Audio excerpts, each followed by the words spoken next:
Coming up today on the Nick Craig Show, the dirty little secret about how SNAP affects prices for the middle class. I'll have all the details coming up.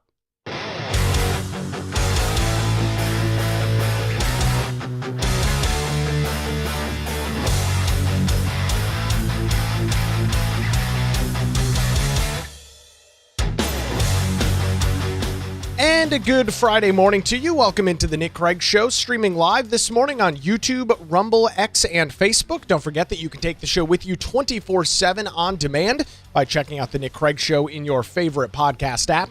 You can also listen to the show online by visiting the website nickcraig.com. Our program, as always, is brought to you by Melissa Gott and the amazing team over at the Law Group here in Wilmington. Visit them online, lawgroupnc.com, or give them a call, 910-251-6088. We'll hear more from them as we roll through the program here on this Friday morning. So yesterday, we spent some time talking about the economy, as I laid out in yesterday's show, which if you missed, I'd encourage you to go check it out in your favorite podcast app. Go to the website, nickcraig.com. Talked about the economy and how that's a major issue for this administration as we move later, or deeper, I should say, into 2026 and closer to the midterm elections. And one of the things, and one of the interesting articles we read was from the chief pollster over at Rasmussen, talking about how Donald Trump needs to get back to, and the administration as a whole needs to get back to, some of the major accomplishments that they've had. And one of the highlighted areas was DOGE. That is the Department, or was, the Department of Government Efficiency. As you are well aware at this point, a little backstory. Originally spearheaded by Elon Musk, the tech mogul billionaire, SpaceX, Tesla, Starlink, all of the other things that he is responsible for. Of course, X, the very prominent and popular social media platform, led this charge early on in the Trump days of hacking and slashing waste, fraud, and abuse out of the federal government. Turns out, wasn't really surprising to me, but turns out that is a very popular thing.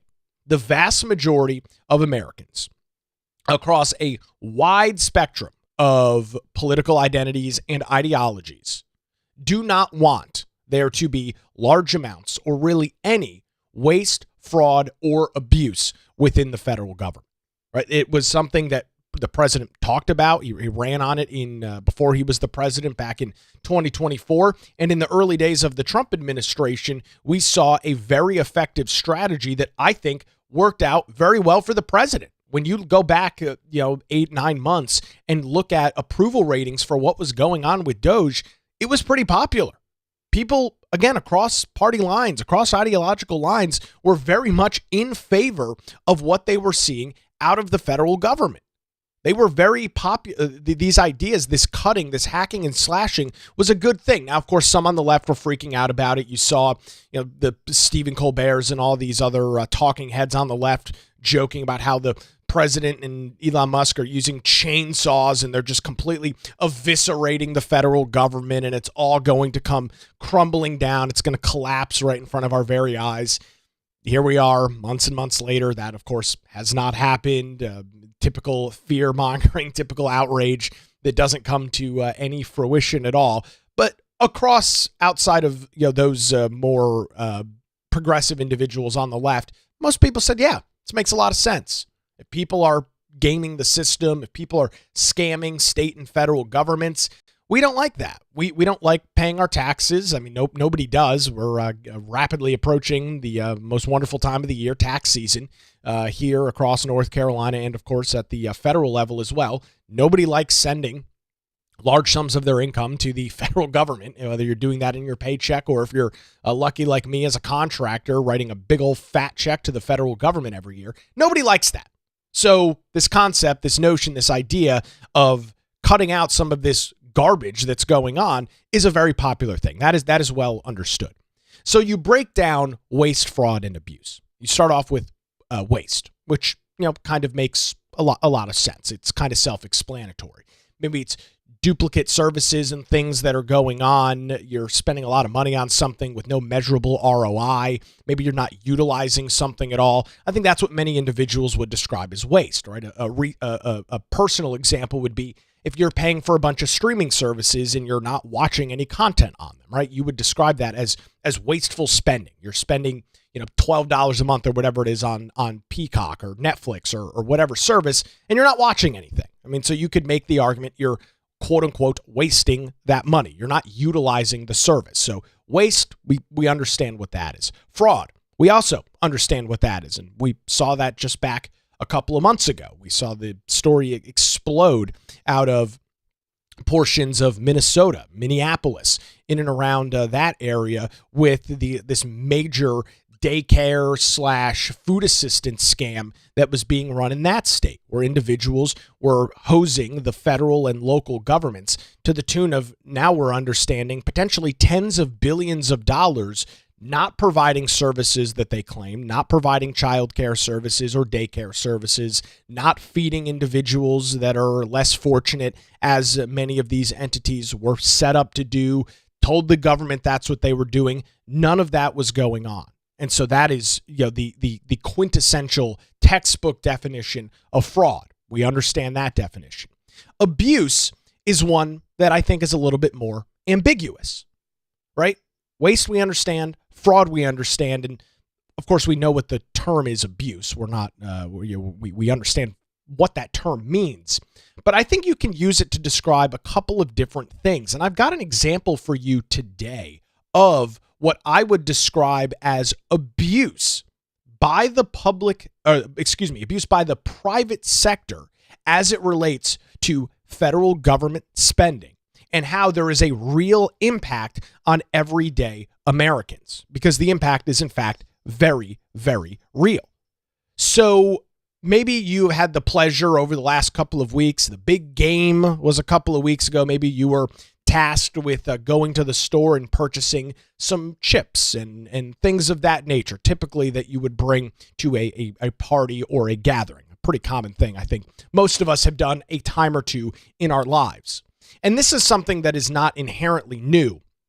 But if you're somebody that purchases this stuff not regularly, I feel like every single time I go into the grocery store and you're buying a name brand bag of chips, for example, we'll use Doritos as the example for our discussion here on this Friday.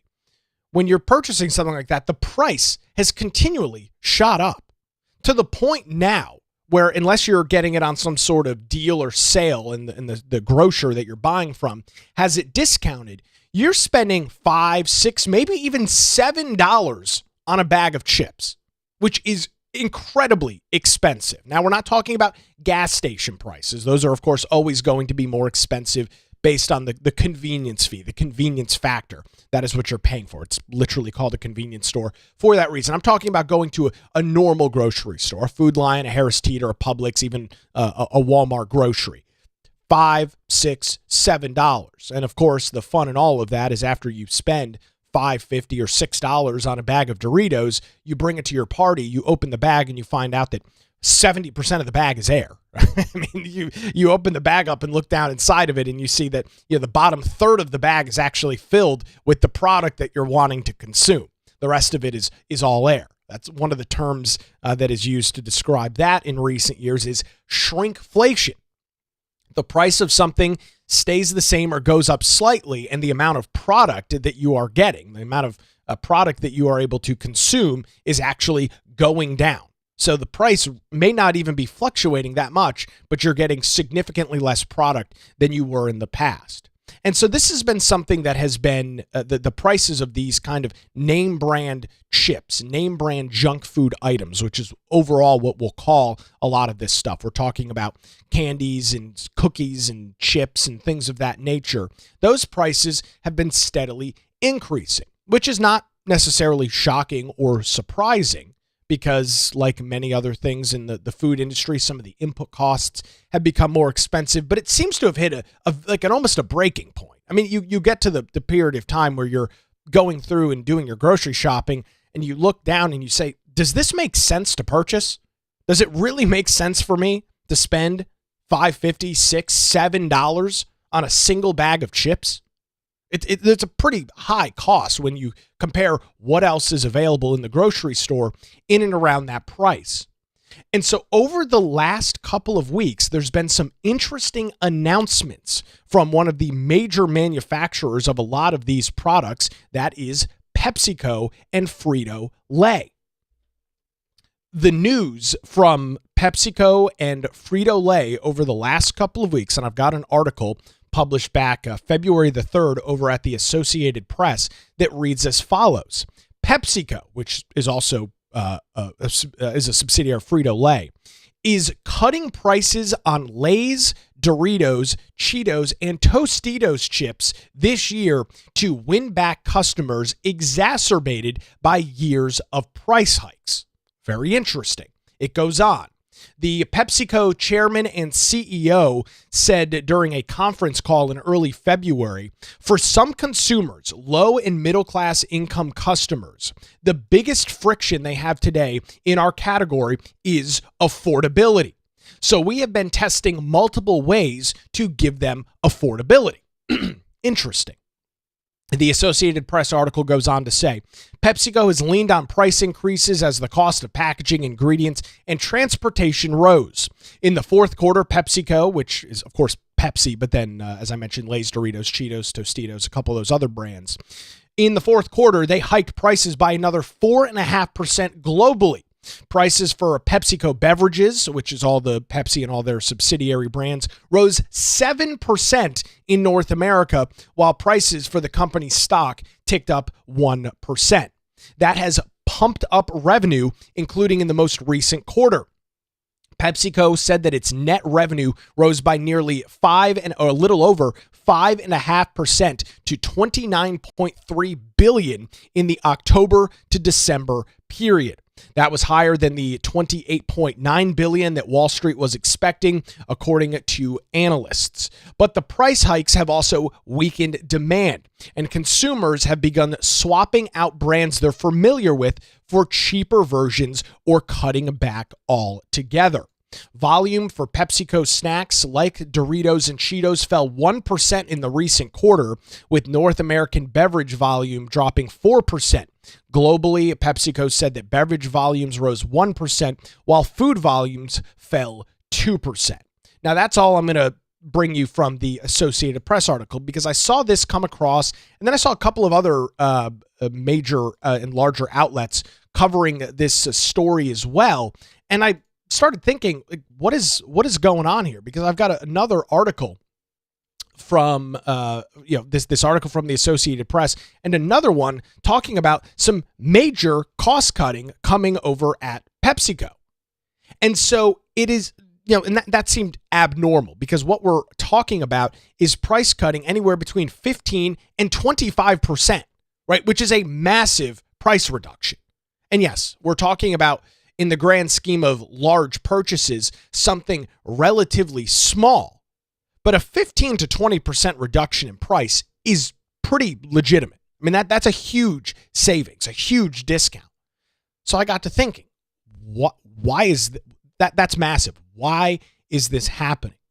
And lo and behold, in the last couple of weeks, we have seen more and more states across the U.S. following federal guidance and federal directives.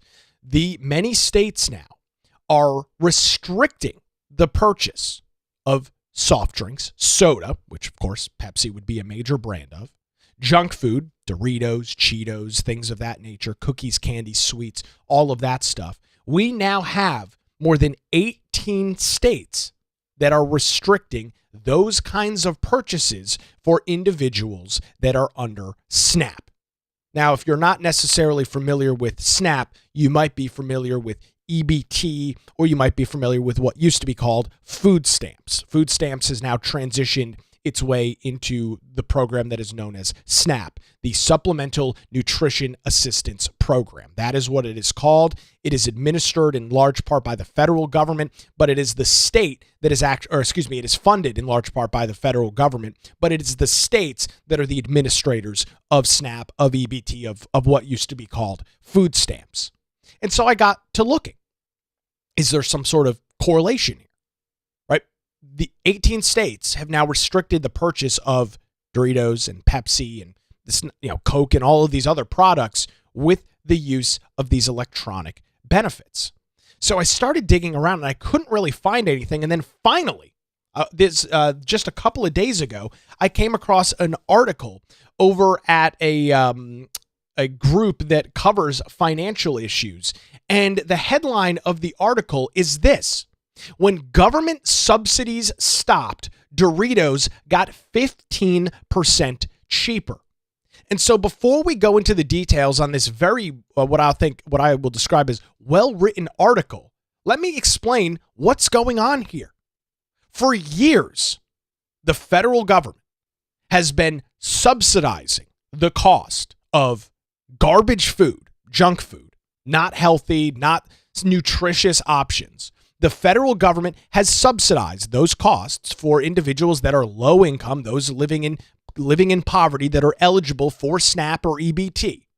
And because of the subsidies that the federal government was providing, which is essentially just paying for it, these major companies like PepsiCo have been consistently trickling up their prices.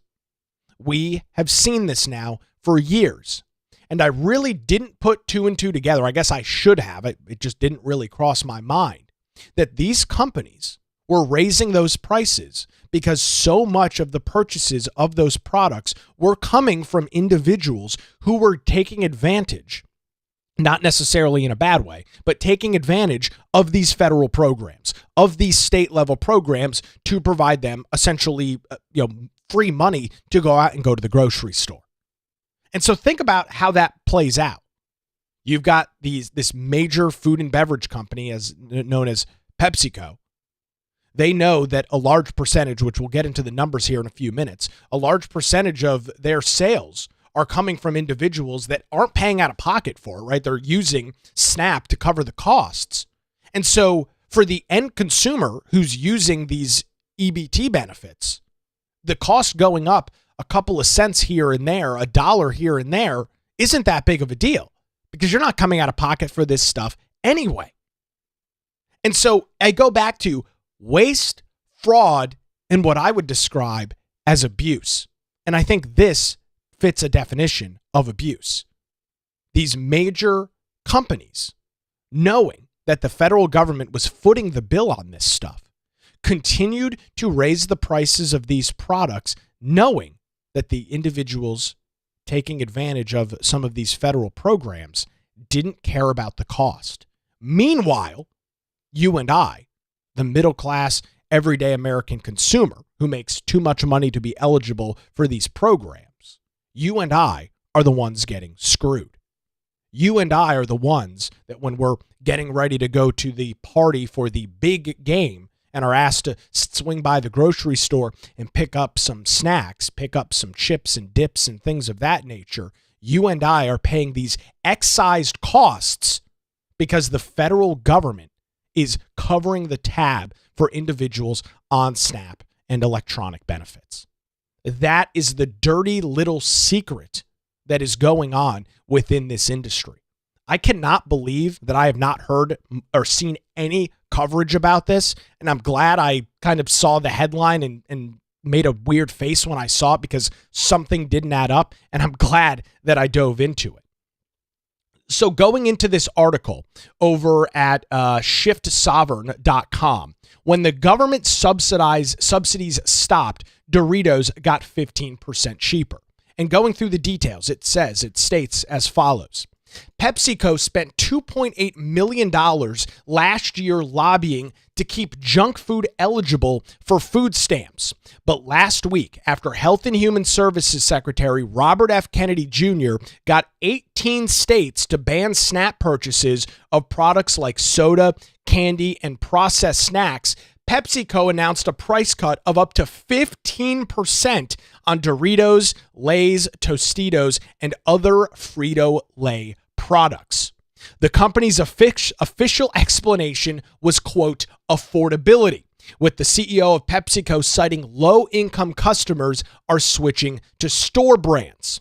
But the timing tells the real story. And this is fascinating. I'm glad I was able to stumble across this article. The Supplemental Nutrition Assistance Program, also known as SNAP, is a $100 billion per year program serving roughly 42 million Americans. And according to the USDA, that is the entity that is over this program, about 20 cents of every SNAP dollar goes to sweetened beverages, candies, salty snacks, and sugar. So 20 cents out of every dollar is going towards these kinds of foods. And so you look at a industry that's a $100 billion per year industry, which is what SNAP is. You take 20 cents of every one of those dollars, you've got $20 billion a year, billion with a B, folks, that is going to soda, candy, Doritos, Fritos, Cheetos, all of those products, and a bunch of other sugary garbage and junk. Why would this not be the case for these major manufacturers? I'm not even necessarily upset with what PepsiCo did. I wish they didn't, but I can't fault them for it. You've got $100 billion worth of free government money floating out in the ether. 20% of all of these purchases by individuals using SNAP are buying your products. You might as well raise the price because they're not paying for it, and the federal government doesn't care. State governments don't care. Continuing through the article, it reads, in fact, soft drinks alone are the single largest category of SNAP purchases. It doesn't say drinks, it says soft drinks. Right? That's sugary, sweet teas and iced teas and soda. And up until last week, products from Pepsi's Frito-Lay division were in 7.2% of all shopping trips paid with SNAP. So again, we're talking about a $100 billion industry. I'm glad this is a nice, even, round number. So fair to say that PepsiCo made at least, at a minimum, $7.2 billion just from those purchasing with SNAP. If this math and if this all adds up the way that it appears to. $7.2 billion just from these federal programs. So when the government stopped subsidizing the demand for their product, PepsiCo had to do something that they didn't need to do in years: compete. And this is what the free market does. It forces companies to be more efficient, cut prices, and pass savings onto their consumers. But here's the thing. This is one company, one product line, one government program. Zoom out and you can see just how much of inflation in our daily lives is due directly to government spending, before we even get into monetary policy like printing money. When a guaranteed buyer shows up with a bottomless wallet, prices go up, and the examples are in this article. Just go back and look at college tuition. In 1965, Congress passed the Higher Education Act and began backing student loans with federal dollars. Since then, the tuition has risen roughly 3 times faster than inflation. A year at a private university that cost $2,800 in 1963 now costs over $85,000. The New York Federal Reserve studied this directly and found that for every dollar increased in subsidies student loans, tuition rose by 60 cents. The mechanism is simple. When the government guarantees the tuition money, universities raise prices simply because they can. Simply because they can. And I thought this was a great kind of just another example of what this is. Another example of what is the not waste, not fraud, but abuse that exists within the federal government. Is PepsiCo or any of these other major manufacturers, are they doing something illegal? No, not at all. Do their CEOs deserve to be thrown in cuffs and perp walked? No, not at all. They're not breaking the law. They're not committing any sort of crime. They're not even doing anything. They're not breaking any rules or anything. But you've got a baked in demand for your product. You have got individuals who can buy these products for quote unquote free right? That's what this is. Even though there's no such thing as free government money, when every single month your SNAP benefit card, which I think now looks like a debit card, it's a physical card that you use, when that is reloaded every single month by your local or by your state government with no cost to you, the money to that individual is for all intents and purposes free. If I walked over to your house and gave you $100 every single month, you would be getting $100 to you free every single month. That's how that would work. That's how it would be determined and seen. And it makes a lot of sense. And the individuals in the major junk food and snack industry across the United States, they're not stupid. They know what the game is. They have this data. It's publicly available from the USDA. PepsiCo knows, just the same way that this article highlights that nearly 7.2% of every SNAP dollar is spent on their products. So if you can raise the prices by even just 10, 15, 20, 30, or 40 cents, slowly raise those prices, you're talking about a windfall of cash. We're talking about hundreds of millions, if not billions, of extra dollars a year worth of revenue for these companies. And nobody's the wiser. The company is happy, of course. They're making hundreds of millions of dollars more a year. So they're happy. The individuals who are taking advantage of SNAP, taking advantage of these benefits, they're getting the same food that they wanted anyway, so they're happy.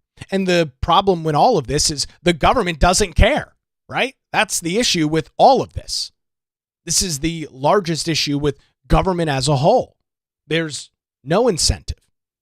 There's no reason for them to be fiscally responsible with anything that they have. Because just like the individuals that are on SNAP, the federal government doesn't really have to work all that hard for that money. It comes out of your paycheck every 2 weeks. You pay your taxes like most law-abiding people do. You pay those in April. You go through, you fill out the form, you do all of it, you submit it to the IRS. So there's very little work that has to be done to generate, which is not an accurate term to use, but I'll use it for this example, to generate that income.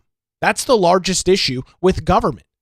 That is what so many conservatives, myself included, find myself so frustrated with. And it's across the board, ladies and gentlemen. This is not just a federal government issue. This is not just a state of North Carolina issue. This is a problem in governments of all sizes and all scales. It is across the board, from your city council to your county commission, all the way up to the state and of course up to Washington, D.C. It's across the gambit. It's all over the place. Nobody cares. Nobody wants to dig into this stuff. There's no incentive for the government to do so. And that is the unfortunate reality of the situation that we're in right now. And why I think you're starting to see a major rise in individuals having an ideology that is based around fiscal conservatism. Because they see what's going on. They look at the numbers and they're mortified by what they're reading and what they're seeing. This is the dirty little secret. And so while all of this is going on, you and I are the one just getting completely screwed by this. I will admit I definitely purchase more of this stuff than I need to on a regular basis, but I couldn't tell you the last time I bought a bag of Doritos. And the reason I haven't purchased them is because it's just too freaking expensive. I'm not spending $6 on a bag of chips. I mean, that's absurd. That's insane. I don't buy that stuff anymore. Never really did, but it's just, you walk by the aisle and you're like, holy crap, $6? No wonder the prices have gone up, because the federal government and state governments have been paying the tab, have been enriching these companies at the tune of billions of dollars a year. Billions a year. I'll get into more of this article and we'll kind of wrap up this interesting conversation on SNAP, on EBT, and this interesting announcement from PepsiCo that, lo and behold, as soon as 18 states restrict SNAP beneficiaries from buying those kinds of products, Now they have to compete in the open market, and now they've got to restrict and lose and cause some of their prices to go down significantly so that regular everyday consumers using their own money will come back and purchase. We'll get into those details coming up here in just a couple of minutes. Before that, I want to remind you about the Law Group here in Wilmington. When legal challenges arise, make sure you put your trust in the Law Group. Since 2003, their experienced attorneys have provided high-quality, affordable legal services across eastern North Carolina. Coming up here in the month of July, I believe, it'll be 6 years that I used Melissa Gott and her team over at the Law Group in the process of me purchasing my home. It was an incredibly easy, seamless, transparent experience with Melissa and her team. Any issues that popped up, I think there was maybe one or two small problems. They were very quick, very prompt with dealing with whatever issues I had, helped me, walked me through the process as a first-time home buyer. I cannot recommend them any higher. They're located in downtown Wilmington, and they're a phone call away at 910-251-6088, or you can visit them online at lawgroupnc.com. Give them a call, 910-251-6088, or their website, lawgroupnc.com. It's the Law Group, experience and dedication you can rely on. We appreciate the Law Group and their continued support of the Nick Craig Show. All right, quick break. We'll continue talking about junk food. Yeah, nice topic for a Friday morning after this. You're listening to the Nick Craig Show on streaming live this morning on YouTube, Rumble, X, Facebook, and available 24/7 wherever you get your podcasts.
And a good Friday to you. Welcome back to the Nick Craig Show as we discuss junk food on a Friday edition. I got an email during the break. Somebody telling me this is not interesting. Move on. If you'd like to send email into the show, you can do so. My email address is nick@nickcraig.com. That's nick@nickcraig.com if you are interested in sending email into the show.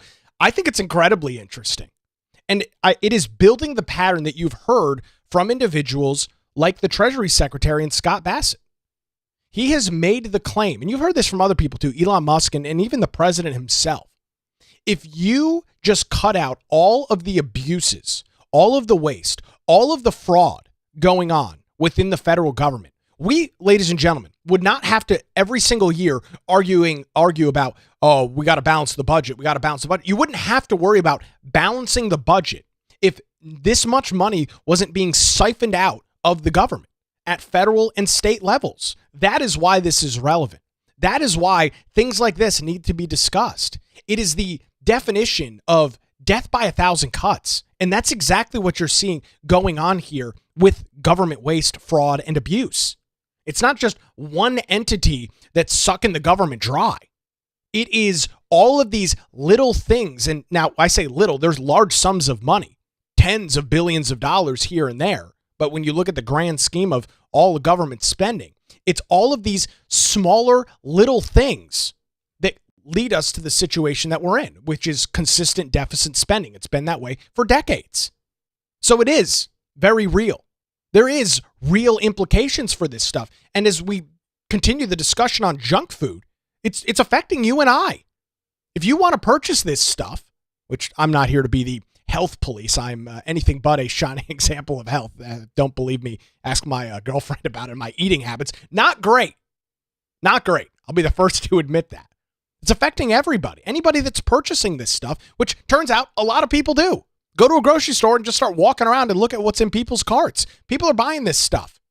It's what was the number? Going back to the Associated Press article. PepsiCo made $29.3 billion in the fourth quarter of 2025. Nearly $30 billion they made in a single quarter. That's a pretty large sum of money, I will contend. It's a pretty large pile of cash that they assumed in that period of time, right? So there is real effects. And it's the larger problem of the government being too involved. So going back to this article, which correlates the two things together, which I'm glad, and I cannot believe more and more people are not talking about this. It says federal spending has risen from about 18% of the GDP in 1990s to nearly 24% today. That means almost a quarter of the entire American economy is government money, $1 in $4. Of this, the Treasury Secretary has publicly estimated that 10% of the federal budget, roughly $600 billion a year, is lost to outright fraud. That's just one of the categories, right? Waste, fraud, and abuse. 10% of the federal budget is a legitimate actual fraud, people gaming the system. Then there's the legal graft. California alone received roughly $100 billion in federal grants over the past few years for DEI initiatives that produced nothing except more government jobs and campaign contributions. So the article goes on to state, how much is just government money making a round trip? Borrowing more debt, handing it through some boondoggle program where it is spent at the PepsiCo subsidiaries is counted as, quote, economic activity, making people obese. Then more money spent on healthcare to keep them alive and paying enough taxes for the government to be able to pay the interest on the debt. It is absurd when you think about it. We don't have a precise answer, but the Pepsi story gives us a clue. The moment that the government stopped subsidizing one small corner of the economy, prices dropped by 15% within a week. RFK didn't regulate PepsiCo. He didn't cap prices. He didn't launch an antitrust investigation. He simply stopped the government from funneling taxpayer dollars into unhealthy food, and the market corrected overnight. And so here's the real payoff. Now imagine what would happen if the government stopped subsidizing entire industries. The defense contracting bill for $10,000 toilet seats. The universities charging $85,000 for a degree in gender studies. The healthcare system where nobody can tell you what anything costs. We might finally find out how much of this economy is real. And that, frankly, is what makes it so hard to fix, because so many people's livelihoods now depend on the government gravy train. But this trajectory has an expiration date. The federal government borrows $2 trillion a year to keep it all going. Interests on that debt have already exceeded $1 trillion annually, more than the entire military budget, and it's growing faster than any line item. If rates stay elevated because inflation won't come down, the cost of servicing the debt crowds out everything else. If the government responds by printing more money to cover the gap, inflation gets worse. And so I'm glad that the authors of this article, James Hickman, who is one of the proprietors of ShiftSovereign.com, who they put out a lot of these kind of intellectual articles like this, highlights, even though this is just a small corner, one tiny example of what is going on within the federal government. You multiply that by thousands, and you can see where the issues, I should say, I put a plural on the end of that. That's where the issues start to pop up. And as I noted, was and is PepsiCo committing fraud as it relates to the federal government? No. I think, however, they are abusing the system. They knew that they could continue to raise prices and that a large amount of their purchases were coming from people that had no financial interest in what it costs, because the money that they were getting was free. It's free money. The SNAP program, the Supplemental Nutrition Assistance Program, as it's so aptly named, as 20% of every single dollar that you and I fund into SNAP is going to buying garbage from the grocery store. Soda, teas, cookies, candies, chips, bunch of garbage and crap that makes us less healthy. And then, as the article noted, of course, when you are eating this stuff, you might fall into a situation where you're dealing with weight problems. Weight problems can very quickly exacerbate themselves into larger health problems. And then, of course, the federal government's got to come in and pick up the tab on health insurance, especially for individuals that are on SNAP. Many of them are poverty-stricken, lower income. They don't have private insurance, so the federal government covers their health care as well. You not see the issue there? You not see the problem that has been created, the feedback loop?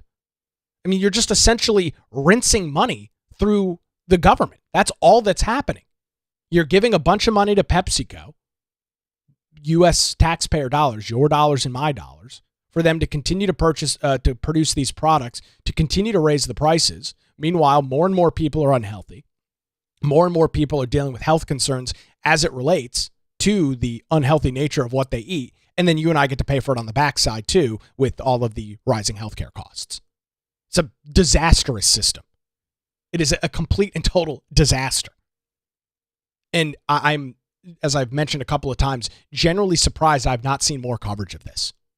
There's not much written on it. If you go, you'll find plenty of articles about PepsiCo cutting their prices. You'll see plenty of those articles, but just one or two that is drawing that correlation. Just one or two that is saying, hey, there's something going on here. Company doesn't just randomly pop up one day and say, hey, we're lowering prices by 15%. No company has ever done that ever. There's a reason that they're lowering their prices, because now they have to compete for actual dollars, money that people have worked hard for, money that people have slaved over a desk 40 hours a week for. And because the federal spigot has been turned off, now these companies are saying, oh, crap. Now we've got to go get the actual U.S. consumers' purchasing power. And they can't do that when they're charging $7 for a bag of Doritos.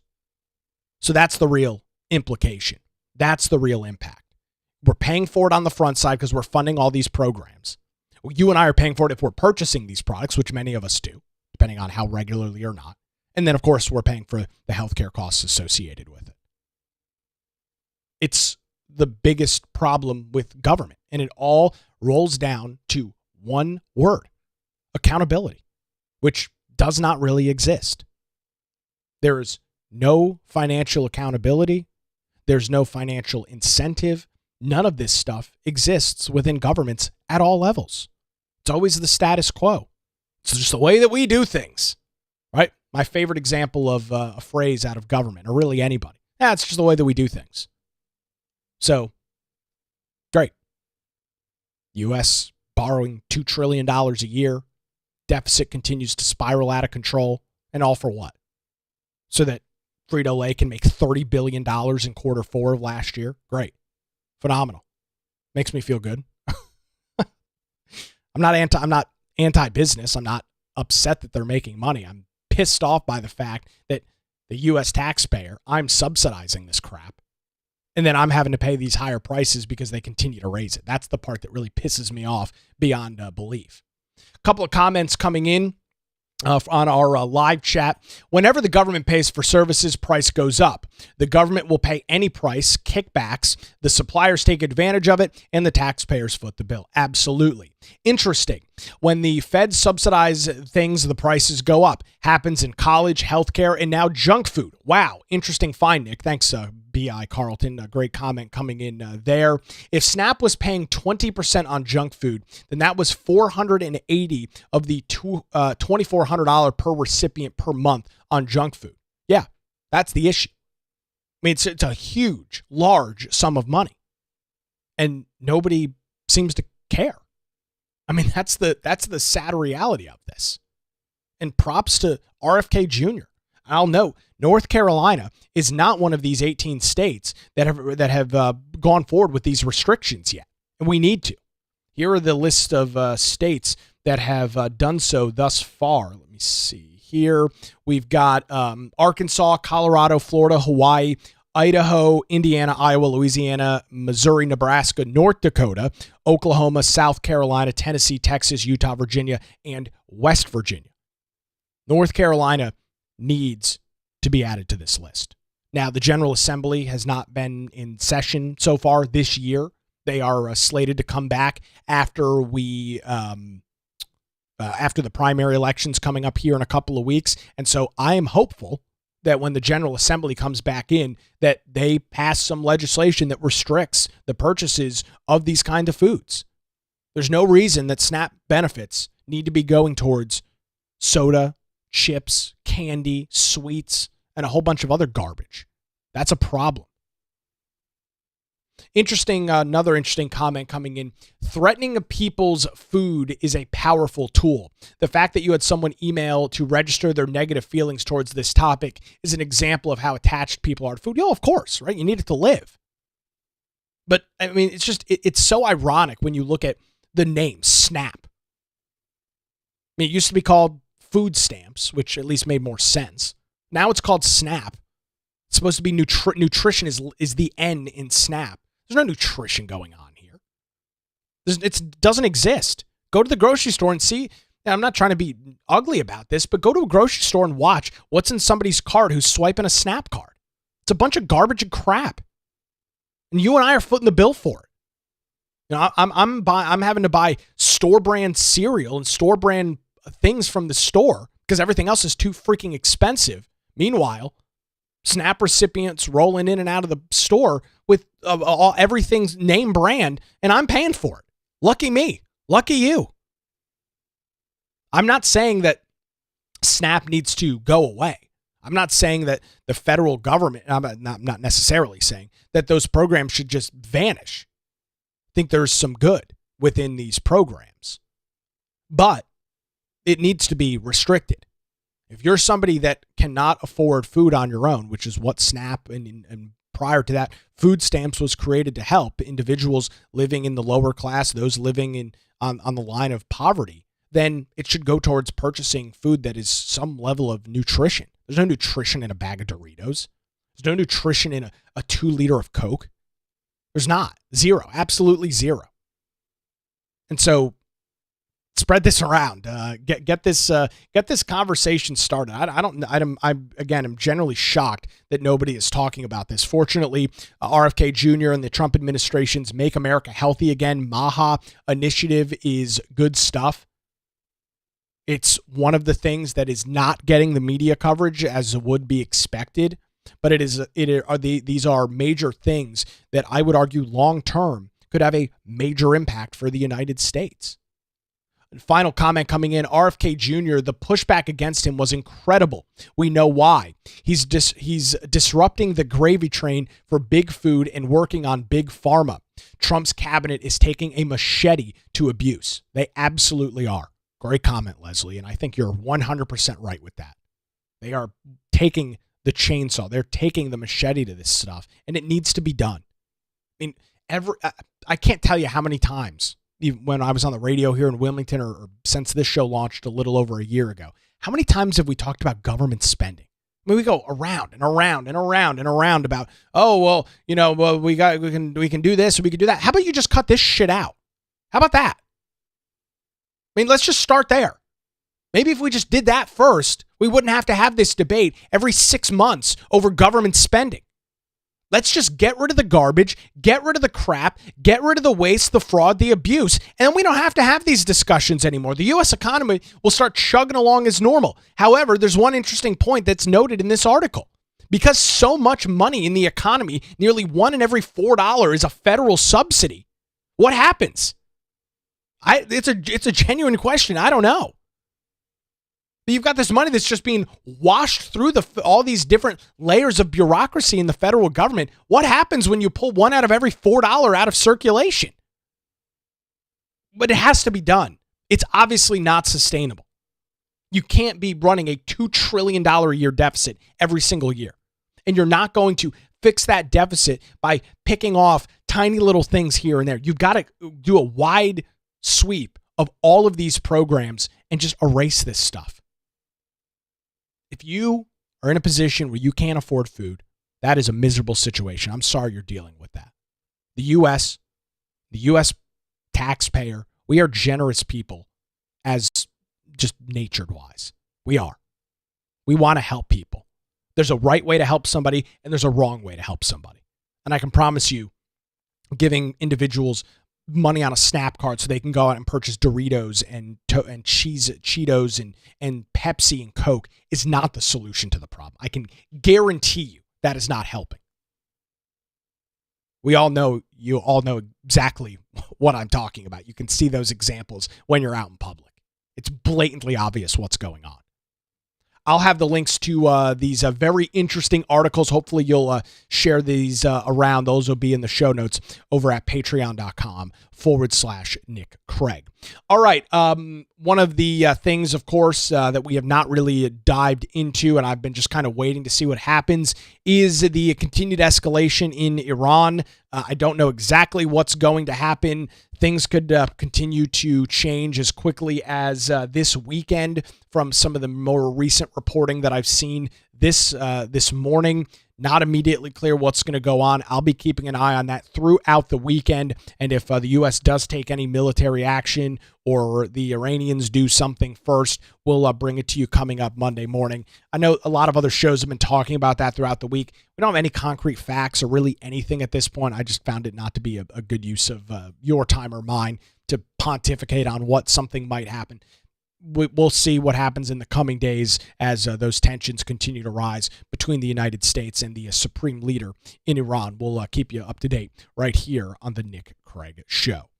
Well, that's going to do it for a Friday edition. Another excellent week here on the program. Thanks to the Law Group here in Wilmington for their continued support.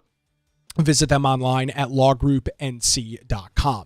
The Nick Craig Show streams live weekday mornings, 7 a.m., YouTube, Rumble, X, and Facebook. It's also available 24/7 in your favorite podcast app and can be heard weeknights, 9 p.m. on Charlotte's FM News Talk, 107.9 WBT. Have a great weekend. We're back with you Monday morning right here.